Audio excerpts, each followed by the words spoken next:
I কওমে মুসলমান খবরদার খবরদার, আই কওমে মুসলমান খবরদার খবরদার, ওয়াক্ত ন গফলত কাহে হুশিয়ার হুশিয়ার। তো মর্দে মুসলমান हो तो मर्दे मुसलमान, तो मर्दे मुसलमान हो तो मर्दे मुसलमान। एक हाथ में तलवार है एक हाथ में कुरान, एक हाथ में तलवार है एक हाथ में कुरान। जुरे पड़ा जब कि अल्लाह अकबर। আমার কলিজার টুকরা যুবক বাবা মুরব্বি বাবারা, দিলের কান লাগায় শোনো, আমার আল্লাহ আমাদেরকে ডেকে ডেকে কি বললেন? ও দুনিয়ার মানুষ শোনো, আমি আল্লাহর কাছে সাহায্য চাইবা। শুধু শুধু নামাজ ছাড়া সাহায্য চায় কোনো লাভ নাই। নামাজ আদায় করবা এবং সবর করবা। বিপদে পড়ে গেছো ধৈর্য ধারণ করবা, মুসিবতে পড়ে গেছো ধৈর্য ধারণ করবা। অসুস্থ হয়ে বিছানায় কাতর, বিছানায় পড়ে আছো, বিছানায় পড়ে থেকে বলবা আল্লাহ তুমি আমাকে যেই হালতে রেখেছো আমি খুশি আছি আলহামদুলিল্লাহ। অসুস্থ অবস্থায় বিছানায় পড়া থাকা যেই বান্দা বলে আলহামদুলিল্লাহ, আল্লাহ তুমি আমাকে যথেষ্ট পরিমাণ ভালো রেখেছো, তুমি আমাকে যেই হালতে থাকতে পছন্দ করেছো সেই হালতেই তো আমি আছি, আমি খুশি আছি তোমার প্রতি, তুমি আমার প্রতি খুশি হয়ে যাও। মুসা পয়গম্বরের কাছে বনি ইসরাইলের জাতিদের কয়েকজন সদস্য মুসা পয়গম্বরের সামনে হাজির, যায়া বলে মুসা পয়গম্বর আপনার কাছে আমরা আসলাম। এলাকার মধ্যে একটা যুবক বড় মারাত্মক গুনাহগার হয়ে গেছে। তার অপরাধের কারণে, তার অপরাধের তালিকা বড় লম্বা। তার অন্যায়ের কারণে, অত্যাচারের কারণে আমরা কেউ শান্তি পাই না, এলাকায় থাকতে পারি না। এবার মুসা পয়গম্বরকে ডাক দেয়া বলেন, পয়গম্বর এই লোককে এলাকায় রাখা যাবে না, এলাকা থেকে বিতাড়িত করতে হবে, না হয় কেউ শান্তিতে বসবাস করতে পারতেছি না। পরামর্শক্রমে সিদ্ধান্ত হয়ে গেছে এলাকা থেকে বিতাড়িত করে দেওয়া হবে। এলাকা থেকে বের করে দিয়েছে 2-3 থেকে 4 বছর পর।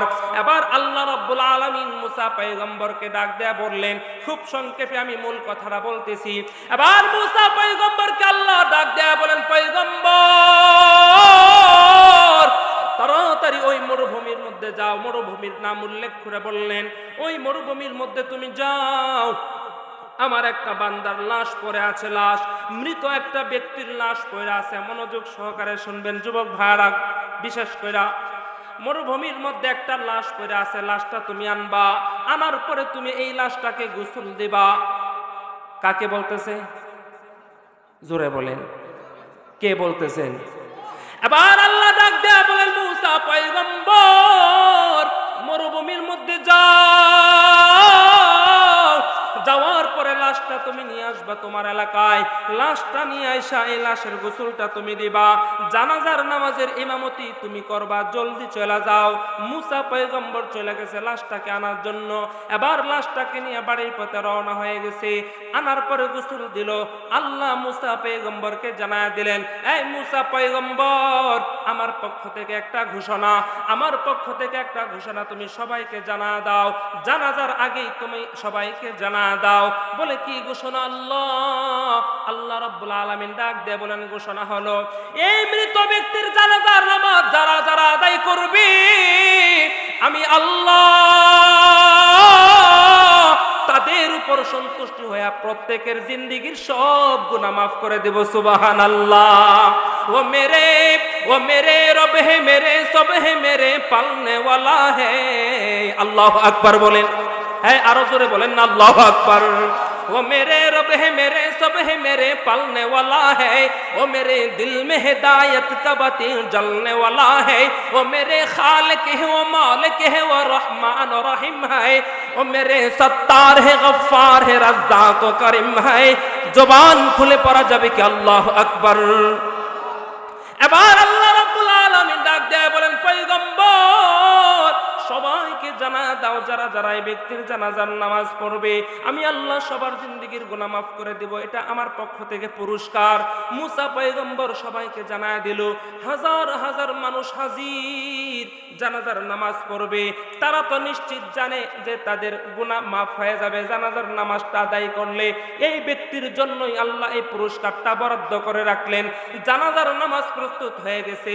বনি ইসরাইলের কয়েকজন সদস্য আয়েশা মুসা পয়গম্বরকে ডাক দেয়া বলেন, বনি ইসরাইলের জাতের একটু ঘাড়ের রগটা একটু বাঁকা ছিল, তেইরা সাইজের ছিল, ঘাওড়া টাইপের। বারবার প্রশ্ন করত, সহজে কোনো বিষয় মানতো না। মুসা পয়গম্বরকে আয়েশা ডাক দেয়া বলেন, ও পয়গম্বর, মানলাম আল্লাহ আমাদেরকে একটা পুরস্কার দিল, এই ব্যক্তির জানাজার নামাজ যারা আদায় করবে সব মাফ করে দিব, কিন্তু কেন এটা আমরা জানতে চাই। কোন সে ব্যক্তি, তার লাশটা আমাদেরকে একটু দেখান। এবার কাফনের কাপড়টা সরায়া মুসা নবী তাদেরকে দেখার সুযোগ করে দিলেন। সবাই দেখার পর বলেন, লা হাওলা ওয়ালা কুওয়াতা ইল্লা বিল্লাহ। এই আল্লাহর এ কেমন সিদ্ধান্ত! আল্লাহ এই ব্যক্তির এত বড় পাপী, এত বড় গুনাহগার, তার ব্যাপারে আল্লাহ এত সন্তুষ্টি কেন? এই গুনাহগারের ব্যাপারে আল্লাহর এত সুন্দর ফয়সালা কেন? এই ব্যক্তিটাকেই তো আমি 3 থেকে 4 বছর আগে আমরা সবাই মিলে গুনার কারণে, অপরাধের কারণে শাস্তি দিলাম, শাস্তি স্বরূপ এলাকার থেকে বের করে দিলাম, আর আজকে এই ব্যক্তির জানাজার নামাজ পড়লে আল্লাহ আমাদের গুনাহ মাফ করে দেব। কাহিনী কি? প্রশ্ন জাগে কি জাগে না? এবার মুসা পয়গম্বরকে ডাক দেয়া বলেন, পয়গম্বর আপনি আল্লাহর কাছে একটু বলেন তো দেখি, এই ব্যক্তি কি এমন ইবাদত করেছে এখান থেকে যাওয়ার পর যার কারণে আল্লাহ তার উপর খুশি হয়ে গেছে। এবার মুসা পয়গম্বর আল্লাহর কাছে ডাক দেয়া বলেন, রব্বুল আলামিন, বনি ইসরাইলের সমস্ত আমার সাহাবীরা, আমার উম্মতরা, এবার তারা সবাই বলতেছে তাদেরকে ঘটনাটা বলার জন্য, কাহিনীটা বলার জন্য, তুমি না জানালে আমি তো আর বলতে পারবো না, আমি তো এই ব্যাপারে কোনো কিছুই জানি না, ও আল্লাহ আমাকে জানা দাও। আল্লাহ ডাক দেয়া বলেন, শোনো রে মুসা, আমি তো প্রত্যেকটা মানুষে বড় মায়া করে বানাইছি, প্রতিটা মানুষ নামাজ পড়ুক আর নামাজ না পড়ুক, হজ ফরজ হইলে হজ আদায় করুক আর না করুক, আজান হওয়ার পর সে আজান তার কাছে ভালো লাগুক আর না লাগুক, মসজিদ তার কাছে ভালো লাগুক আর না লাগুক, মাদ্রাসা তার কাছে পছন্দ লাগুক আর না লাগুক, মাদ্রাসার একটা ছাত্ররে সে সামর্থ্য থাকার পরেও সাহায্য করুক বা না করুক, লজিং রাখুক বা না রাখুক, আমি তো তাদেরকে বড় মায়া করা বানাইছি। কথা বলেন ঠিক না বেঠিক? এবার আল্লাহ ডাক দেয়া বলেন, মুসা পয়গম্বর আমার বড় মায়ার বান্দা অপরাধ করছে দুনিয়ায়, মানুষ সহ্য করতে পারে নাই, এলাকা থেকে বিতাড়িত করে দিয়েছে, মরুভূমির মধ্যে যায় কিছুদিন পরে সে অসুস্থ হয়ে পড়ে গেছে, সেবা করার কোনো লোক নাই, ডানে তাকায় কেউ নাই, বামে তাকায় কেউ নাই, এরপরে উপরের দিকে তাকায় শুধু আমারে ডাকে, শুধু আমারে ডাকে, শুধু আমারে ডাকে, আমাকে ডাকে আর বলে, আল্লাহ গো দুনিয়ায় আমি পাপ করেছি, সবাই আমাকে বিতাড়িত করে দিছে, এই পাপ যদি তুমি মাফ না করো আল্লাহ, আমি কবরে যদি এই হালতে যাই তাহলে তো তুমিও আমারে বিতাড়িত করে দেবা, তুমি আমারে জান্নাতে জায়গা দিবা না, হাসরেও উপায় নাই, মিজানেও উপায় নাই, পুলসিরাতেও উপায় নাই, কবরে তো আমার উপায় হবে না, প্রথম ঘাটি থেকে আমার আযাব শুরু হয়ে যাবে। ও আল্লাহ, দুনিয়ার সবাই সরাই দিলেও তুমি তো আমারে সরাইতে পারো না। এমন আকুতি মিনতি করে আমার বান্দা আমাকে খুশি করে ফেলছে, আমি আল্লাহ তার তওবার প্রতি এত সন্তুষ্ট হইলাম, তার জীবনের সব গুনাহ মাফ করছি তো করছি, তার ব্যাপারে তাকে আমি আল্লাহ বোনাস দিয়ে দিলাম, বোনাস, তার জানাজার নামাজ যারা পড়বে তাদের সব গুনাহ আমি আল্লাহ ক্ষমা করে দেব। সুবহানাল্লাহ। আমার যুবক ভাইরা, তাহলে আমাদের কি করা উচিত? আল্লাহ বলেছেন সবর এবং নামাজের মাধ্যমে আমার জান্নাত নিশ্চিত করতে হবে, সবর এবং সালাতের মাধ্যমে আমার নামাজ এবং সবরের মাধ্যমে আমি আল্লাহর সন্তুষ্টি অর্জন করতে হবে। তাহলে আমার জীবনে নামাজ নাই, আমার জীবনে ধৈর্য নাই, বিপদে পড়ে গেছেন, আবার মহিলারা বেশি কথাটা বলে, মা বোনদের জবান থেকে অকৃতজ্ঞ একটা শব্দ বের হয়ে যায়, আল্লাহ কি শুধু আমারে দেখলো? কয় কি কয় না? কয় কি কয় না? আমার সন্তান 5 বছর বয়স, অনেকে জানেন, গত অক্টোবরের 1 তারিখ পানিতে পড়ে মারা গেছে। যখন নিশ্চিত হলাম যে ছেলেটা আর নাই, সর্বপ্রথম চোখ দিয়ে পানি পড়ছে, কিন্তু জবান দিয়ে বলছি আলহামদুলিল্লাহ। কিচ্ছু করার নাই, এখানে আমরা সবাই অসহায়, কিছু করার আছে? আমার আব্বা আজকেও কান্না করছে লম্বা সময়। ঠাকুরবাড়ি কেন্দা মাদ্রাসার বড় হুজুর আমার আব্বা আজকেও কান্না করছে নাতির জন্য। সবর, যদি মনে করেন মুসিবতে পড়া বিপদে পড়ে কেউ কান্না করে তার মানে এটা শরীয়ত পরিপন্থী না, কিন্তু কান্নাটা মানব প্রকৃতির সাথে এটা মিশ্রিত। কষ্ট পায়া মানুষ কান্না করে দেয়, কিন্তু সমস্যা হলো আল্লাহর উপর কোনো অভিযোগ দায়ের না করা। আল্লাহ কেন আমাকে এটা দিল, কেন আমাকে এটা দিল? কিন্তু কান্না মানুষ করবেই, কান্না করে ফেলে, কিন্তু কান্না করা মানেই এই নয় যে সে আল্লাহর সিদ্ধান্তের প্রতি সন্তুষ্ট না। এজন্য কান্না তো আমিও করেছি সন্তান হারায়া, প্রতিদিনই কান্না আসে, কবরের পাশ দিয়ে গেলেও কান্না আসে। প্রত্যেকটা ভালো খাবার খাই তখনই ছেলের কথা মনে পড়ে, কান্না চলে আসে, কিন্তু অভিযোগ নাই, আল্লাহর কাছে কোনো অভিযোগ নাই। মনে করেন অপারেশন থিয়েটারে ঢুকানো হলো, আপনাকে একজনকে অপারেশনে ঢুকানো হলো, ডাক্তার সাহেব অপারেশন করলো। আচ্ছা, এত বড় উদাহরণ দিলাম না, ছোট্ট একটা উদাহরণ দিই। আপনি অ্যাক্সিডেন্ট করে হাত থেকে এখানে চামড়া চলে গেল, হাসপাতালে নেওয়ার পরে এটাকে কি পরিষ্কার করে না? আগে পরিষ্কারের ঔষধ যখন লাগায় তখন মনে হয় যে কলজাটা ছিঁড়ে যাইতেছে। কথা ঠিক না? কথা ঠিক। আমি অ্যাক্সিডেন্ট করছি, আমি জানি, যারা করেন নাই আপনারা বুঝবেন না সহজে। যখন ওষুধটা লাগায় পরিষ্কার করে মনে হয়েছে যে অ্যাক্সিডেন্ট যে করছি এর চেয়ে বেশি কষ্ট এনে লাগতেছে, ডাক্তার রে গালিও দেন। কিন্তু দেখেন ডাক্তার যখন অপারেশন করে কাটা জায়গায় ঔষধ লাগায় তখন রোগী কান্না করে, কিন্তু এটা বলে না ডাক্তারের প্রতি কোনো অভিযোগ নাই। কথা ঠিক না?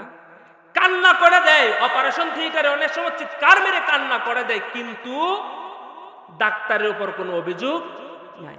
কান্না আসতেই পারে স্বাভাবিক, কিন্তু আল্লাহর সিদ্ধান্তের উপর আল্লাহর প্রতি কোনো অভিযোগ দায়ের করা যাবে? জোরে বলেন যাবে? মুহতারাম হাজিরিন, তাহলে আমাদের সবর এবং সালাতের মাধ্যমে আল্লাহর সান্নিধ্য অর্জন করতে হবে। গুরুত্ব কতটুকু? জীবনে নামাজ নাই, মসজিদের সভাপতি হয়ে বসে রয়েছেন আপনি, লজ্জা থাকা উচিত আপনার।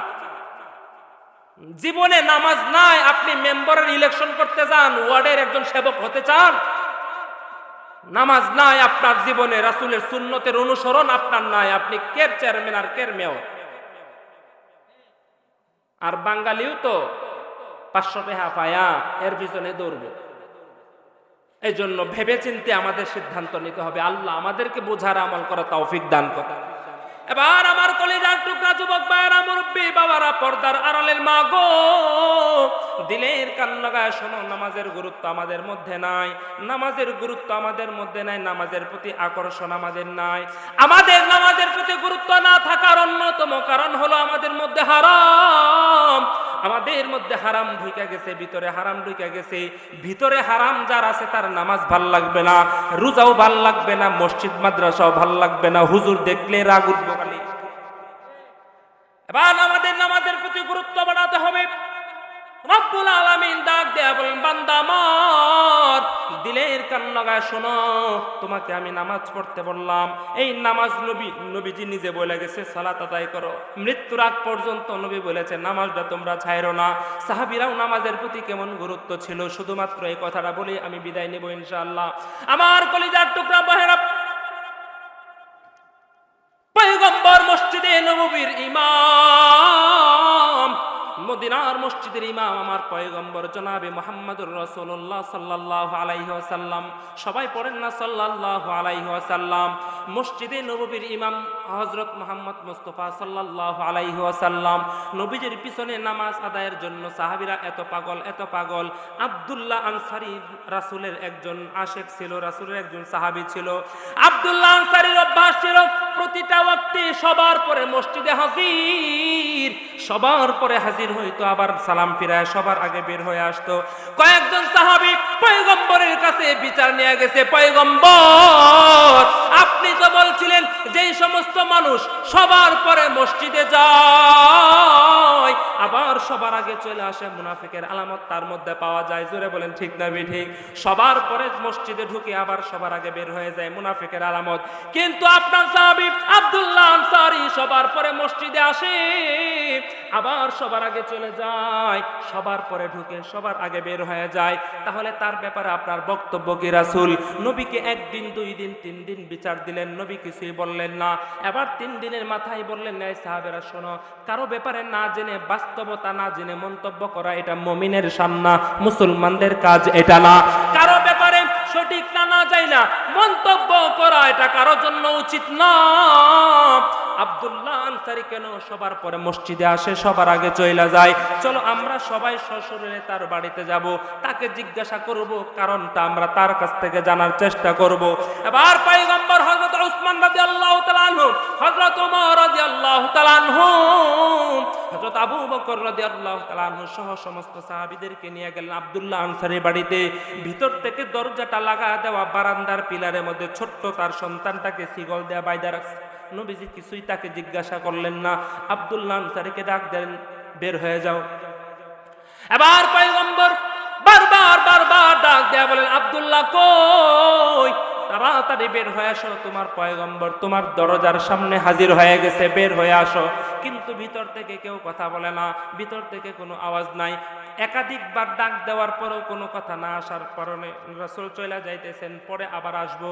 যখন রাসূল বাড়ি থেকে গেটটা থেকে পার হয়ে যাবে, বের হয়ে যাবে, ভিতর থেকে আব্দুল্লাহ আনসারী ডাক দেয়া বলেন, পয়গম্বর চলে যায় না, দৌজাহানের সর্দার আমার বাড়িতে হাজির। এভাবে যদি চলে যান তাহলে আল্লাহর কাছে আমি কি জবাব দেব? একটা মাত্র কাপড় শরীরের মধ্যে লাগাইয়া পয়গম্বরের সামনে আয়সা হাজির হয়ে গেছে। এই সম্পদওয়ালারা শোনো, সম্পদ আল্লাহ দিয়েছেন, সম্পদের মালিক বানিয়েছেন। ব্যবসায়ী তুমি, তোমার অর্থ সম্পদের অভাব নাই, তোমার দুনিয়ার কোনো কিছুর অভাব নাই, কিন্তু অভাব এক জায়গায়, সেটা হলো আল্লাহকে খুশি করতে পারলা না। আল্লাহর কুদরতে পায় সপ্তাহে একবারও সেজদা দেওয়ার সুযোগ তোমার হয় না। অভাব কি অভাব না? আবার আব্দুল্লাহ আনসারী পয়গম্বরের সামনে আয়েশা হাজির, পয়গম্বরের সামনে আয়েশা হাজির হয়ে ডাক দেয়া বলেন, ও পয়গম্বর, আপনি কয়েকবার ডাক দিলেন, আমি কিছুই তো বললাম না। না বলার কারণ হলো পয়গম্বর, আমার মতো গরিব সাহাবী মনে হয় আপনার সাথে আর কেউ থাকে না, দুনিয়ার কেউ না জানুক, আপনি তো আমার হালতটা জানেন রাসূল। আমি এবং আমার স্ত্রী দুজনের মধ্যে একটা মাত্র কাপড়, আজান হয়ে যায়, আমি সাথে সাথে মসজিদে যাইতে পারি না, কিন্তু নামাজের আগ মুহূর্তে আমার স্ত্রীকে উলঙ্গ কইরা গর্তের মধ্যে বসাইয়া, ঘরের মধ্যে একটা ছোট্ট গর্ত আছে, গর্তের মধ্যে বসাইয়া এই কাপড়টা আমি পরিধান কইরা আপনার পিছনে নামাজ আদায়ের জন্য মসজিদে নববীতে চলে যাই। সুবহানাল্লাহ পড়েন।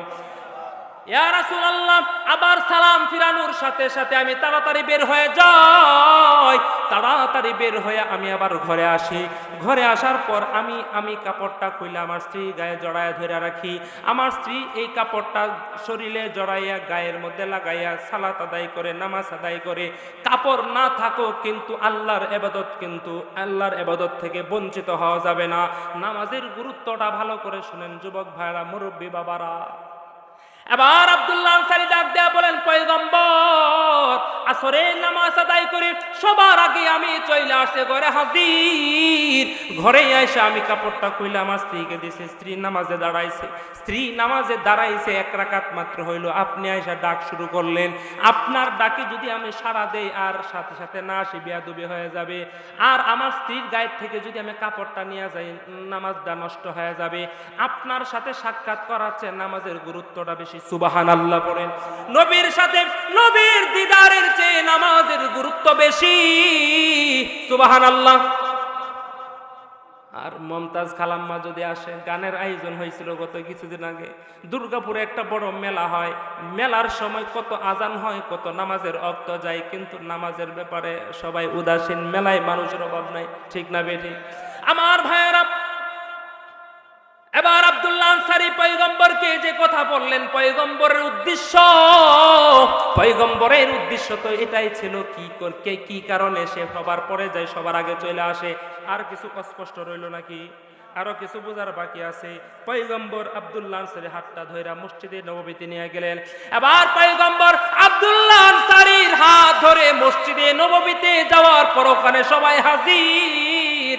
সবাইকে একসাথে করে আবার ডাক দিলেন পয়গম্বর, এই তোমরা মসজিদে নববীর আশপাশে কে কোথায় আছো? সবাই তাড়াতাড়ি চলে আসো। জান্নাতি কোন যুবক যদি তুমি দেখতে চাও তাহলে আমি আব্দুল্লাহ আনসারীর চেহারার দিকে তাকায় দেখো, জান্নাতি যুবক। সুবহানাল্লাহ।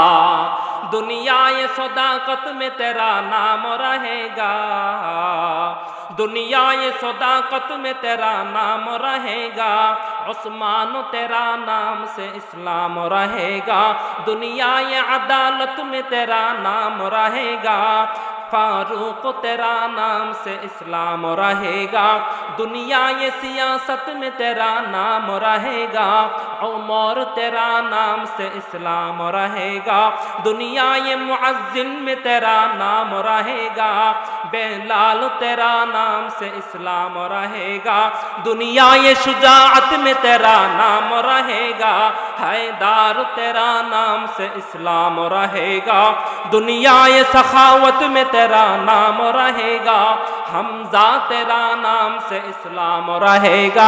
जबान खुले पड़ा जब कि अल्लाह আকবার।